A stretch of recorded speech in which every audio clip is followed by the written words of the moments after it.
आज का जो टॉपिक है वह एलसी ऑसिलेशन। ये एक काफी इंपॉर्टेंट टॉपिक है। इससे भी क्वेश्चन आपके बनते हैं। कुछ ट्रिग्नोमेट्रिकल बातों को ध्यान देते हुए इस टॉपिक को हमको क्या है ध्यान देना है। एलसी ऑसिलेशन, देखिए नाम से आप समझ रहे होंगे कि एलसी मतलब इंडक्टर और कैपेसिटर में ऑसिलेशन। आखिरकार ये किस चीज का ऑसिलेशन है? तो ध्यान दीजिए, इलेक्ट्रिकल एनर्जी और मैग्नेटिक एनर्जी का क्या होता है, ये ऑसिलेशन होता है। इलेक्ट्रिकल एनर्जी और किसका, मैग्नेटिक एनर्जी का ऑसिलेशन होता है। चीजों को ध्यान दीजिएगा, मतलब oscillation of electrical energy and magnetic energy. Electrical energy किस में होगा, इलेक्ट्रिकल एनर्जी कैपेसिटर में होगा, और मैग्नेटिक एनर्जी किस में होगा, इंडक्टर में होगा। तो इन दोनों एनर्जी का जो ऑसिलेशन होता है, इलेक्ट्रिकल एनर्जी और मैग्नेटिक एनर्जी का, इसी को हम एलसी ऑसिलेशन कहते हैं। तो चलिए, डिफिनीशन तो क्लियर हो गई। मेन हमारा मोटो है कि क्वेश्चन क्या है भाई, हमारा सिलेबस नीट है, जेई है, तो कैसे क्या क्वेश्चन आएंगे। तो अब हमको इसके अंतर्गत फ्रीक्वेंसी जाननी है कि क्या होगी, नेचुरल फ्रीक्वेंसी उसकी क्या होगी, क्या उसका इक्वेशन होगा, क्या उसका इक्वेशन होगा, ये हमको जानना है। फिर हमको इसी में ये भी जानना है कि किस तरह से चार्ज और करंट का वेरिएशन इसमें होगा, और किन किन टाइमों पे इलेक्ट्रिकल एनर्जी प्योर होगी, किस किस टाइम पे एनर्जी प्योर मैग्नेटिक होगी, किन किन टाइम में इक्वली शेयर करेगी। तो ऐसे कुछ चीजों को हम यहां पर क्या है जानेंगे। तो सबसे पहले डिफिनीशन देख लेते हैं। डिफिनीशन क्या है एलसी ऑसिलेशन का? The oscillation of electrical energy half Q not का स्क्वायर इन कैपेसिटर। ये तो था हाफ क्यू नॉट का स्क्वायर, कौन सी, in capacitor. Oscillation of electrical energy and magnetic energy, magnetic energy कितना हो गया, हाफ एल आई नॉट का square, is called LC oscillation. इसको एलसी ऑसिलेशन कहा जाता है। अब ये एलसी ऑसिलेशन दो प्रकार का होता है। ये जो एलसी ऑसिलेशन दो प्रकार का है। एक अनडैम्प्ड ऑसिलेशन, देखिए नाम से स्पष्ट, अनडैम्प्ड। अनडैम्प्ड मतलब ऐसा ऑसिलेशन जिसमें एम्पलीट्यूड जो है ऑसिलेशन का वो टाइम के साथ कांस्टेंट रहे, समय के साथ कांस्टेंट रहे। एम्पलीट्यूड ऑसिलेशन का टाइम के साथ कांस्टेंट रहे, उसको अनडैम्प्ड ऑसिलेशन कहेंगे। और इस कंडीशन में सर्किट का रेजिस्टेंस नेग्लिजिबल होता है। ये आइडियल केस में ही हो सकता है, रियल केस में ऐसा नहीं हो सकता है, क्योंकि रियल केस में तो कभी कोई सर्किट का रेजिस्टेंस जीरो नहीं हो सकता। तो एक तरह से हम ये आइडियल केस पढ़ते हैं, और यही आइडियल केस से रिलेटेड क्वेश्चन भी हमारा बनता है। मतलब हमारे कंपटीशन के लिए सबसे ज्यादा आइडियल केस ही इंपॉर्टेंट है, बाकी हो सकता है रियल लाइफ के लिए, ठीक है, यह केस जरूरी नहीं है। तो अनडैम्प्ड ऑसिलेशन का मतलब होता है सर्किट हैज नो रेजिस्टेंस, मतलब सर्किट में कोई रेजिस्टेंस नहीं होता है। अब इसमें क्या होता है, कैसे, ये देखिए कोई कैपेसिटर है, कहीं से हम चार्ज करके लाए हैं, पूरा फुल्ली चार्ज है ये, मतलब इसके अंदर अपनी पूरी एनर्जी एकदम लोड है, ये एनर्जी से एकदम पूरा भरा हुआ है, और ये एनर्जी जो इसके अंदर है हाफ क्यू नॉट का स्क्वायर बाई क्या है, सी। देखिए पूरी एनर्जी है, एक की के साथ एक क्या है, इंडक्टर से कनेक्ट हो गया। तो जब हम की को क्लोज करेंगे तो अब ये देखिए ये कैपेसिटर धीरे धीरे डिस्चार्ज होगा, इसकी एनर्जी धीरे धीरे डिस्चार्ज होगी, और जब डिस्चार्ज होगा तो और इधर उधर तो कहीं जाएगा नहीं, क्योंकि यहां एनर्जी कंजर्व है। देखिए जब सर्किट का रेजिस्टेंस जीरो है तो एनर्जी कंजर्व है, लेकिन अगर सर्किट का रेजिस्टेंस है तो एनर्जी कंजर्व नहीं है। तो यहां जो एनर्जी होगी ये कंजर्व होगी। तो कंजर्व होने का मतलब ये इसी में रहेगा, इसी सिस्टम में ही रहेगा, इसके बाहर तो जाएगा नहीं। तो अब यहां से ये एनर्जी धीरे धीरे धीरे डिक्रीज होगी, डिस्चार्ज होगी, और ये इसमें देखिए इंडक्टर में मैग्नेटिक एनर्जी के कारण, मैग्नेटिक एनर्जी के रूप में ये एनर्जी धीरे धीरे बढ़ेगी। जब ये कंप्लीट डिस्चार्ज हो जाएगा, जब ये कंप्लीट डिस्चार्ज हो जाएगा तो इसके अंदर क्या हो जाएगा इसके अंदर क्या, प्योर मैग्नेटिक एनर्जी आ जाएगी। जब ये कंप्लीट डिस्चार्ज होगा तो इसके अंदर प्योर मैग्नेटिक एनर्जी होगी।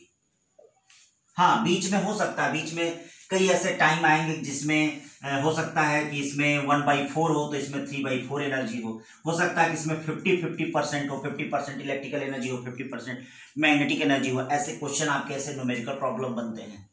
तो वह सब चीजें हम लोग अभी देखा जाएगा। तो इस तरह से की को जब हमने क्लोज किया, तो की को क्लोज किया तो oscillation of electrical energy and magnetic energy. फिर अब ये मैग्नेटिक एनर्जी क्या होगी, धीरे धीरे इलेक्ट्रिकल एनर्जी में कन्वर्ट होगी, और ऐसे ही प्रोसेस होता जाएगा। इसी को हम लोग एलसी ऑसिलेशन कहते हैं। इसमें जब सर्किट का कोई रेजिस्टेंस नहीं है तो amplitude of oscillation constant with time, मतलब जो oscillation amplitude of oscillation constant with time, मतलब समय के अनुसार एम्पलीट्यूड जो है ऑसिलेशन का वो क्या होगा, कांस्टेंट होगा। ये देखिए ये करंट है, ये टाइम है, ये देखिए इसके साथ इसका ये ग्राफ जो होगा कांस्टेंट होगा, मतलब ये करंट हमेशा सर्किट में कांस्टेंट रहेगा। ठीक, अब हम लोग क्या करें, इसकी जरा नेचुरल फ्रीक्वेंसी को डिटरमाइन कर लेते हैं। तो इसकी नेचुरल फ्रीक्वेंसी को डिटरमाइन करने के लिए जब की को क्लोज किया गया है, देखिए जब की को क्लोज किया गया है तो जो कैपेसिटर के क्रॉस पोटेंशियल डिफरेंस है वही पोटेंशियल डिफरेंस इंडक्टर के, जो कैपेसिटर के क्रॉस पोटेंशियल डिफरेंस है और प्लस इंडक्टर के क्रॉस पोटेंशियल डिफरेंस। देखिए इसके क्रॉस पोटेंशियल डिफरेंस कितना है, VC, और इसके क्रॉस पोटेंशियल डिफरेंस कितना है, VL।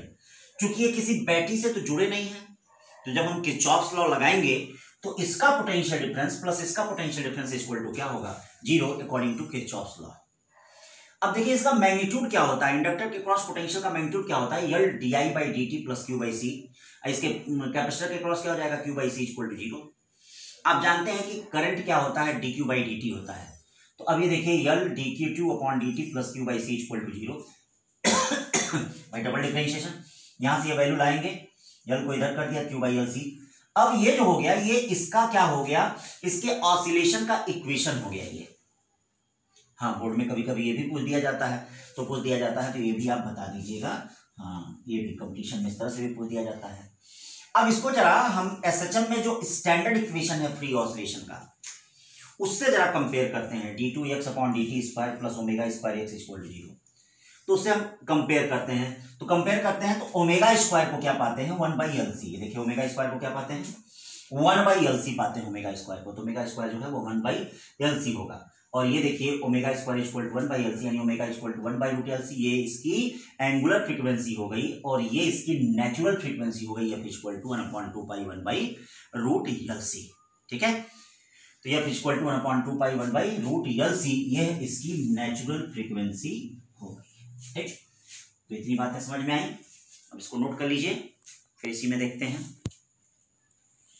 और देखते हैं इसमें जैसे ये कहा जा रहा है, तीसरा पॉइंट तो हम लोगों ने देख लिया। चौथा पॉइंट, चार्ज वेरी, इसमें साइनसोडियली जो चार्ज होता है वह क्या करता है, वेरी करता है।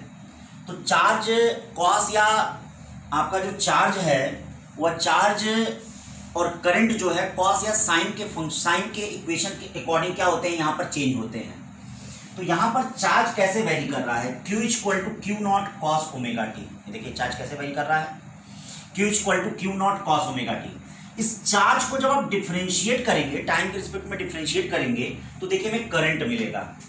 जो करंट मिला वो -Q0 ओमेगा साइन ωt, जहाँ Q0 ωt करंट की पीक वैल्यू है, मैक्सिमम वैल्यू है। Q0 ओमेगा करंट की पीक वैल्यू या मैक्सिमम वैल्यू है।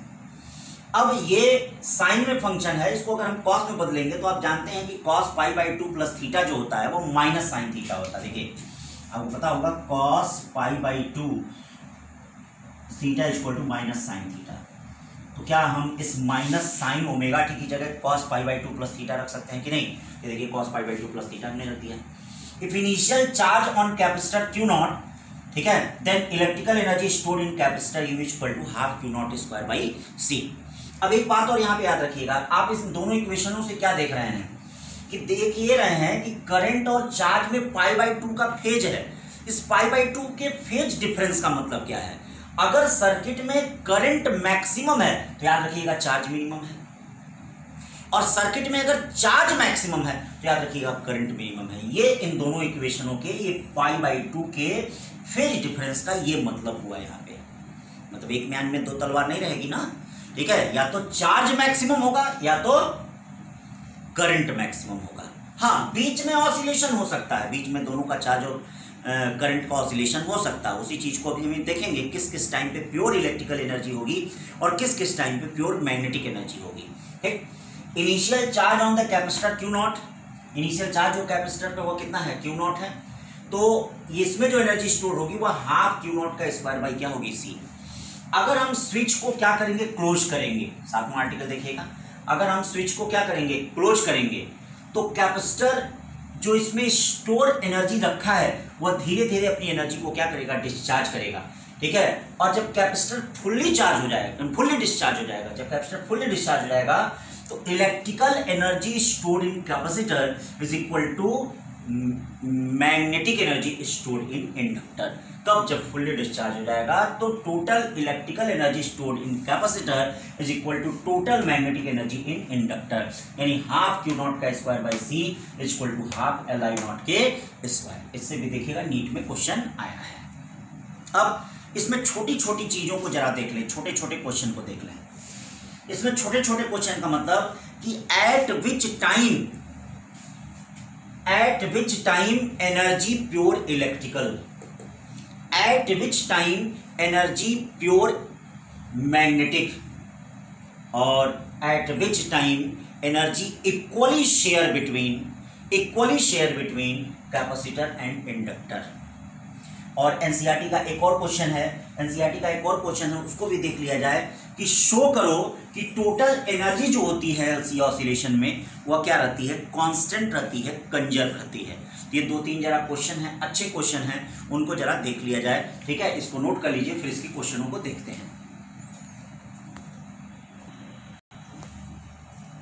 ध्यान दीजिए, इस एलसी ऑसिलेशन पे कुछ क्वेश्चन है अनडैम्प्ड ऑसिलेशन में, फ्री ऑसिलेशन में, जो एनसीईआरटी में दिए गए हैं और पूछे जाते हैं। जैसे पहला क्वेश्चन ही कर रहा है कि at what time is the energy stored completely electrical. जैसे हमने आपको क्या बताया था कि at time t equal to 0 पे की को क्लोज किया जाएगा, इलेक्ट्रिकल एनर्जी धीरे धीरे डिस्चार्ज होगी और finally change in the magnetic energy. ये मैंने आपको बताया था, finally change in magnetic energy. तो लेकिन वो कौन कौन सा टाइम होगा, किस किस टाइम पे इलेक्ट्रिकल एनर्जी टोटल एनर्जी जो होगी वह क्या होगी? Time the energy stored completely electrical, और किस समय पे कंप्लीटली मैग्नेटिक होगी।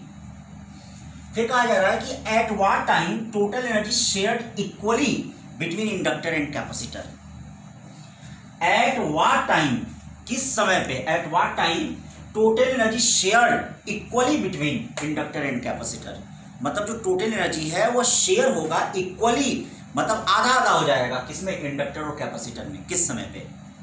इसमें जेई में क्वेश्चन भी आया है कि वह चार्ज की वैल्यू बताओ, इस पे क्वेश्चन भी आया है कि वह चार्ज की वैल्यू बताओ कि जब इलेक्ट्रिकल एनर्जी क्या है, टोटल एनर्जी क्या है, इक्वली शेयर हो। और इस पे एक और जेई का क्वेश्चन आया हुआ है, ठीक है, अभी उसको भी बताएंगे कि वह टाइम बताओ कि जब टोटल एनर्जी क्या है, equally share between inductor and capacitor. आइए सबको लिखा जाए। ये एनसीईआरटी का एक उदाहरण है जो बोर्ड में बहुत पूछा जाता है। Show that in the free oscillation of an LC circuit the sum of energy stored in the capacitor and inductor constant in time। मतलब शो करो in free oscillation of an LC circuit the sum of energy stored in capacitor inductor constant in time, जो समय के अनुसार constant हो। ये आपको example number 3 है। चलिए सबको देखा जाएगा। इसमें सबसे पहली चीज क्या है, पहले क्वेश्चन का एट व्हाट टाइम एनर्जी जो स्टोर्ड है वह क्या है? Completely electrical. तो चलिए भाई कंप्लीटली इलेक्ट्रिकल, तो पहला है एनर्जी कंप्लीटली इलेक्ट्रिकल। तो कंप्लीटली इलेक्ट्रिकल का मतलब Q की वैल्यू क्या हो जाएगी? Plus minus Q not. तभी तो चार्जर का बोलबाला हो, ठीक है। तो अब ये क्या है, आपके पास इक्वेशन क्या है? Q not cos omega T equal to Q, ठीक है, या Q not cos omega T equal to plus minus Q not. मतलब मैक्सिमम वैल्यू चार्ज की कितनी होगी? प्लस होगी। मिनिमम आपकी क्या होगी? माइनस हो सकती है। मतलब मिनिमम माइनस का मतलब क्या होगा? इसका जो एम्पलीट्यूड है ये है। अब ये देखिए Q नॉट से Q नॉट कट गया।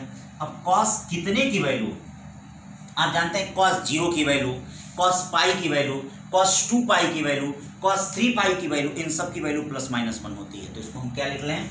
कॉस के पाई, जहां के की वैल्यू कितनी आई? 0 1 2 3 4 ऐसे करते हुए ये देखिएगा, एक के पाई। कॉस से इसको क्या लिखा जा सकता है? 2 pi by capital T equal to cos के पाई, या टी इक्वल टू कितना हो गया? टी इक्वल टू पाई से पाई कैंसिल, के T upon 2।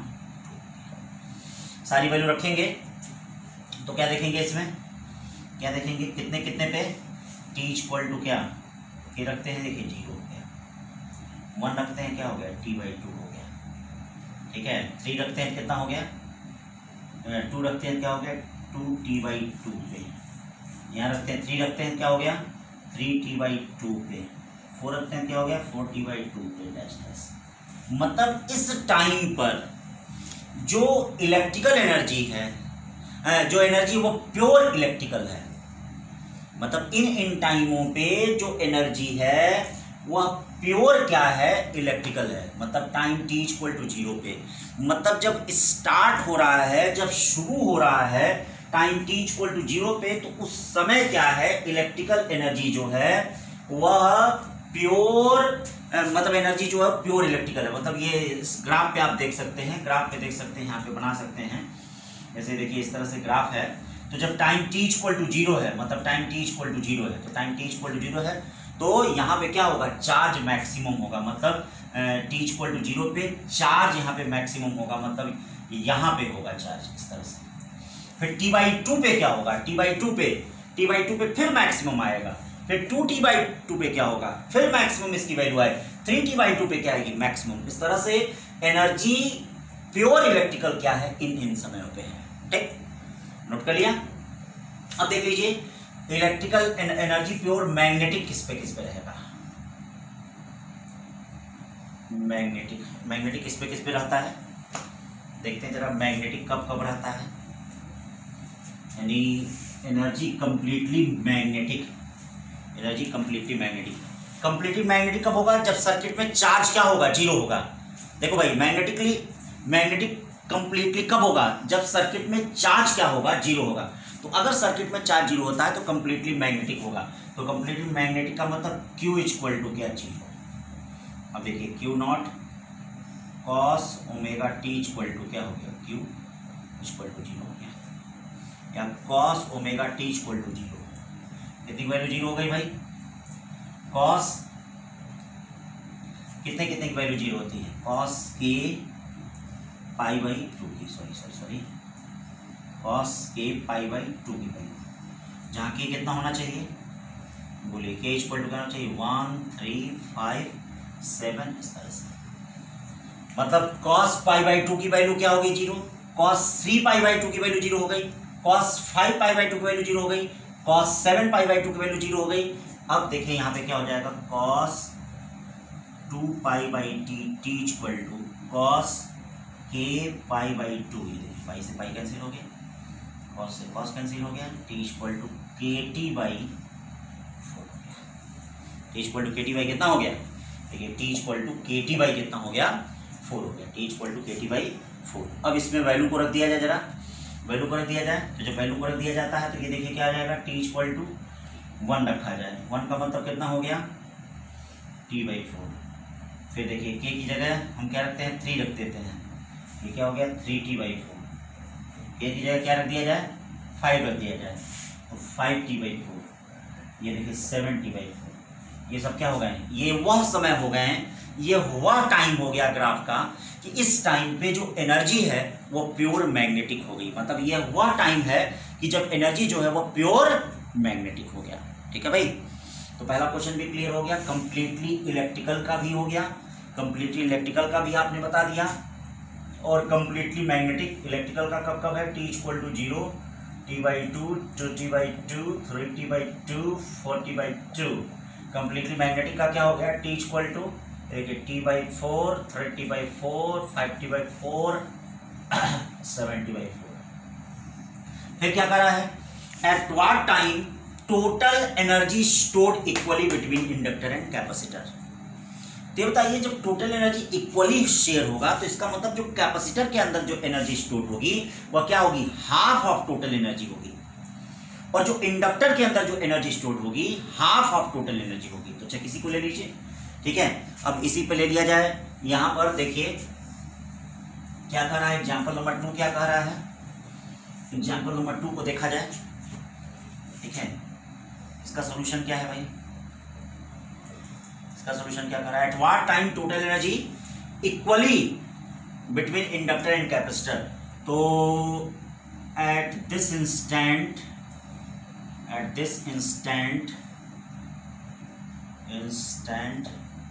Energy stored in capacitor is equal to half total energy energy stored in capacitor क्या हो गया, हाफ क्यू डैश का स्क्वायर बाई क्या हो गया सी, और हाफ क्यू नॉट का स्क्वायर बाई कितना हो गया, देखिए सी हो गया कि नहीं। ये आपका देखिए क्या हमने क्या बताया, eight this instant energy stored in capacitor. मान लिया कि इस स्टैंड पे जो चार्ज है कैपेसिटर में वो क्यू डैश है, तो इसका मतलब इसमें जो एनर्जी स्टोर होगी वो कितनी होगी, हाफ क्यू डैश का स्क्वायर बाई क्या C, equal to half total energy, ठीक है, हाफ टोटल एनर्जी कितना है, हाफ क्यू नॉट का स्क्वायर बाई सी। यहां से जब देखेंगे हाफ हाफ कट गया, सी कट गया, क्यू डैश का स्क्वायर इक्वल टू क्या आ गया, क्यू नॉट का स्क्वायर बाई 2, या क्यू डैश इक्वल टू कितना हो गया, Q not by 2 √2 plus minus. ठीक है, देखिए क्वेश्चन भी आया हुआ है, इस पे एक जेई का क्वेश्चन आया हुआ है कि कैपेसिटर में चार्ज की वैल्यू बताओ, जब total energy equally shared between inductor and capacitor. तो ये देखिए Q dash equal to Q not by √2, ये जेई का एक क्वेश्चन भी हो गया है। यहाँ पे छोटी छोटी बातों को ध्यान दीजिए, एनसीईआरटी बड़ी इंपॉर्टेंट है, एनसीईआरटी से ही आपके सारे क्वेश्चन बनेंगे, और ये सब चीजें एनसीईआरटी में दी गई हैं, वो एनसीईआरटी ही जेई में है, आईआईटी में है, नीट में ही है, उस एनसीईआरटी को फॉलो करिए। एनसीईआरटी हमारा गीता है, कुरान है, याद रखिए। जो भी बच्चा तैयारी कर रहा है, याद रखिए एनसीईआरटी हमारे लिए बाइबल, गीता, कुरान से कम नहीं है। ये बहुत ही पते की मैं बात बता रहा हूं, ठीक है। वैसे तो गीता को श्रीमद् भगवत गीता कहा जाता है, लेकिन गीता में उस तरह से देखिए 5 इंग्लिश के लेटर आ रहे हैं, कुरान में भी 5 इंग्लिश के लेटर आ रहे हैं, बाइबल में भी 5 इंग्लिश के लेटर आ रहे हैं, और आपके एनसीईआरटी में भी 5 लेटर आ रहे हैं। तो एक तरह से कहा जाए कि हम स्टूडेंट का ये जो धर्म ग्रंथ होना चाहिए वो गीता होना चाहिए, ये एनसीईआरटी होनी चाहिए। बाकी तो अपने धर्मों को आप लोग फॉलो ही करिए, लेकिन एनसीईआरटी पढ़िए, क्योंकि एनसीईआरटी से ही आप धरती के भगवान बनेंगे, ये ध्यान हमेशा रखिएगा। तो Q dash equal to plus minus Q not by √2 हो गया। तो ये चार्ज आ गया, क्या आ गया, ये चार्ज आ गया। चलिए भैया चार्ज आ गया।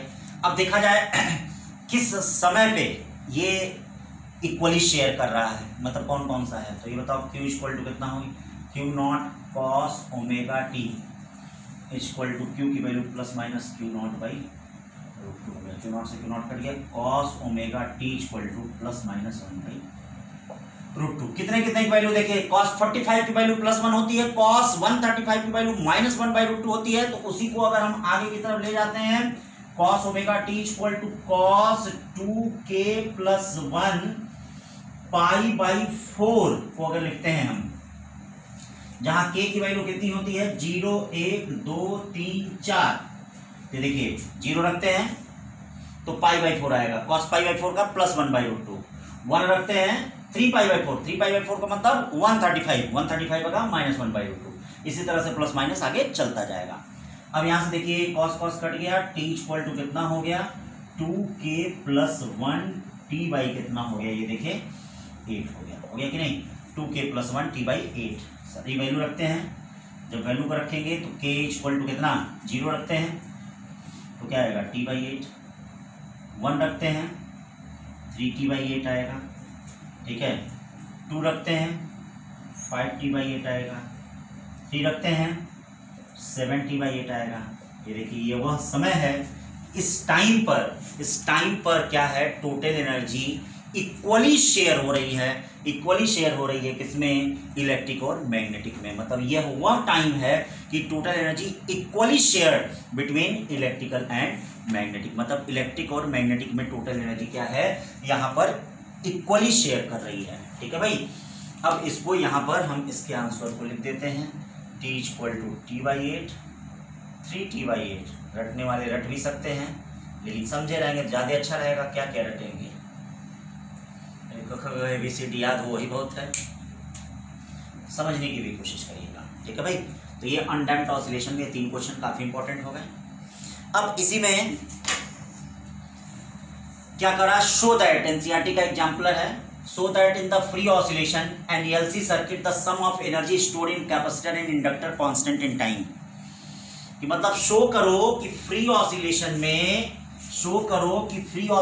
में टोटल एनर्जी जो होती है, सम ऑफ एनर्जी, टोटल एनर्जी वो कांस्टेंट होती है। तो चलो आओ देख लेते हैं। अब इसका चलो सॉल्यूशन देख लेते हैं। इसका क्या हो गया, इसमें चार्ज क्या हो गया, Q equal to Q not cos omega T. देखिए इसका डिफरेंशिएशन करने पे हमको करंट मिलेगा। करंट कितना मिलेगा, बोलिए, इसका डिफरेंशिएशन करने पे हमको करंट मिलेगा minus Q not omega sine omega T. अभी बताइए इलेक्ट्रिकल एनर्जी कितनी होगी, half Q square by C या हाफ Q नॉट का square by C cos square omega T. ये देखिए मैग्नेटिक एनर्जी क्या होगी, magnetic energy half Li square या हाफ Li है कितना, Q नॉट का square omega square sine square omega T. क्यों भाई, ये तो होगा। ठीक, अभी बताइए ओमेगा स्क्वायर की वैल्यू होती क्या है, 1/LC होती है। ये वैल्यू यहाँ रख दीजिए। तो मैग्नेटिक एनर्जी क्या हो गया, हाफ L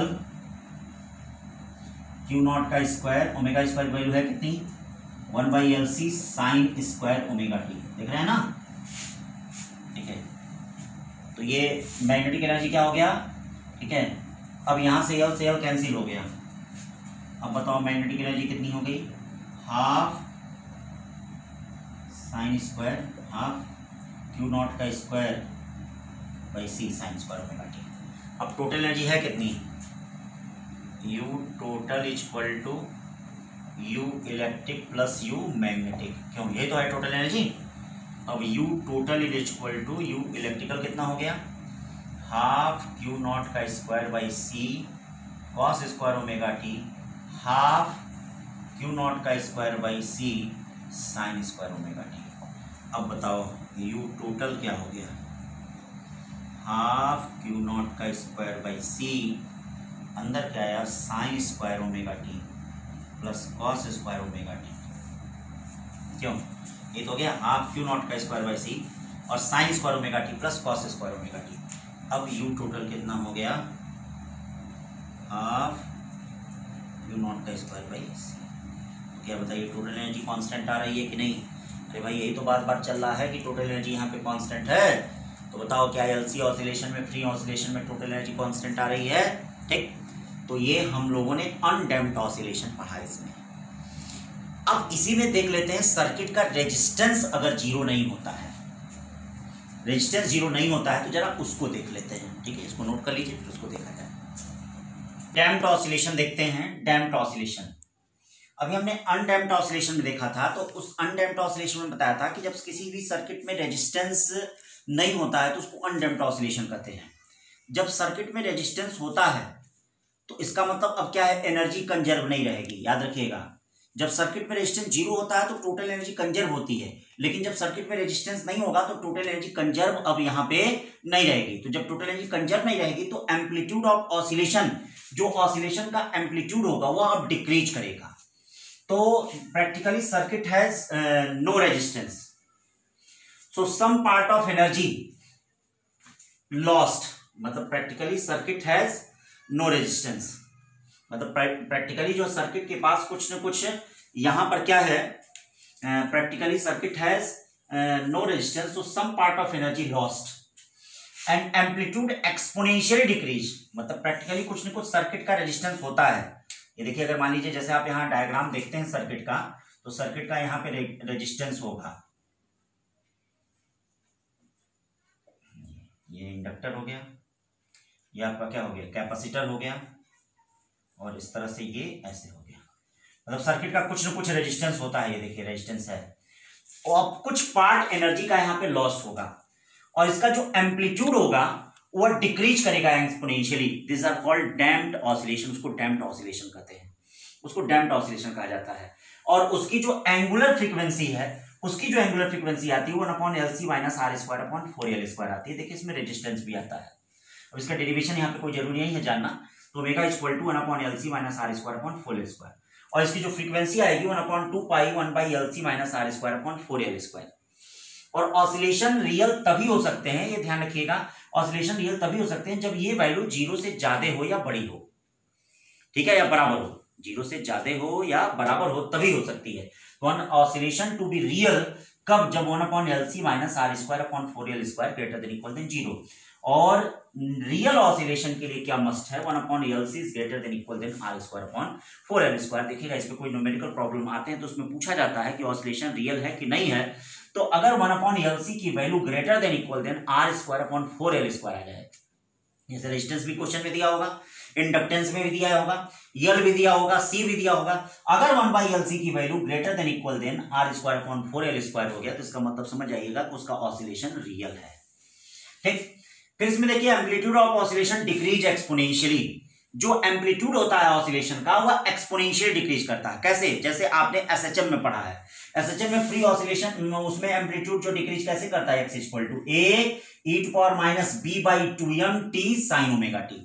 यहां डैम्पिंग कांस्टेंट है, ठीक है, तो x equal to a e⁻b/2m t sin ω t उसी के अनुसार करता है।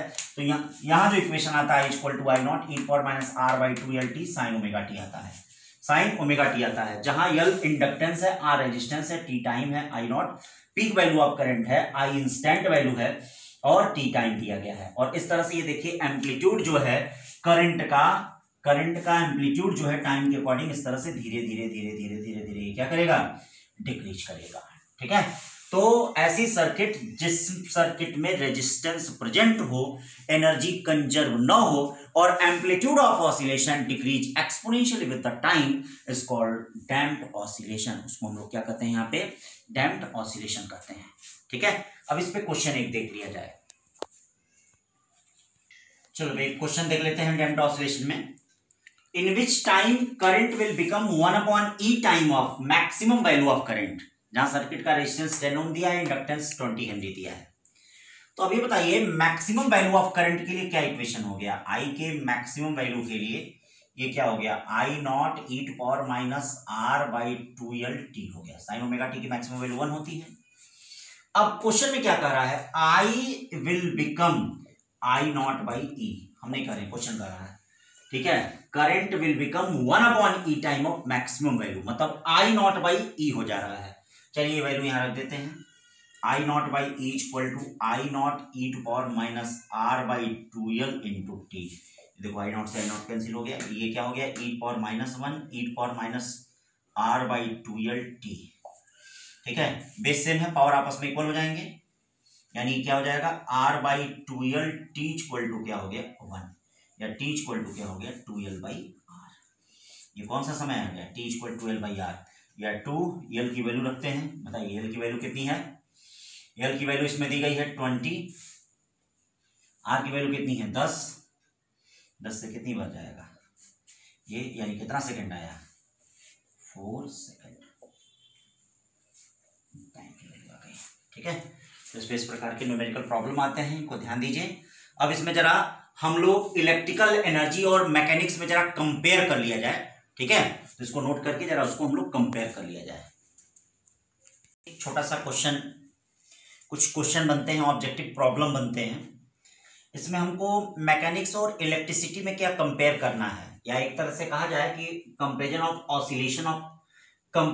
Oscillation of mass spring system, mass spring system and LC circuit. जो स्प्रिंग मास सिस्टम आपने देखा था और जो ये एलसी सर्किट है उसमें जरा कंपैरिजन कर लिया जाए कि मतलब उसके एनालॉगी कौन कौन से वर्ड हैं। तो ये देखिए, अगर मास स्प्रिंग से में हम डिस्प्लेसमेंट कहते हैं तो याद रखिए एलसी सर्किट में उसके एनालॉगी चार्ज होता है। अगर वेलोसिटी कहते हैं तो उसके एनालॉगी करंट होता है। एक्सीलरेशन कहते हैं तो acceleration rate of change of क्या होता है? करंट होता है। Rate of change of current का मतलब क्या हो गया? di/dt हो गया, di/dt हो गया। अगर मास कहते हैं, याद रखिएगा, अगर स्प्रिंग मास सिस्टम में मास मतलब ये इनर्शिया होता है, तो यहां इंडक्टेंस होता है, यहां इंडक्टेंस इसके एनालॉगी होता है और इसको हम लोग इनर्शिया ऑफ इलेक्ट्रिसिटी कहते हैं, यानी इलेक्ट्रिक इनर्शिया भी कहा जाता है। क्वेश्चन में पूछा जाता है, इसको ध्यान दीजिएगा। इसको इलेक्ट्रिक इनर्शिया भी कहा जाता है। मोमेंटम कहा जाता है P, तो उसके एनालॉगी होता है magnetic flux phi equal to LI। Equation of free oscillation d2x upon dt square plus omega square x equal to 0, यहाँ omega equal to root k/m है।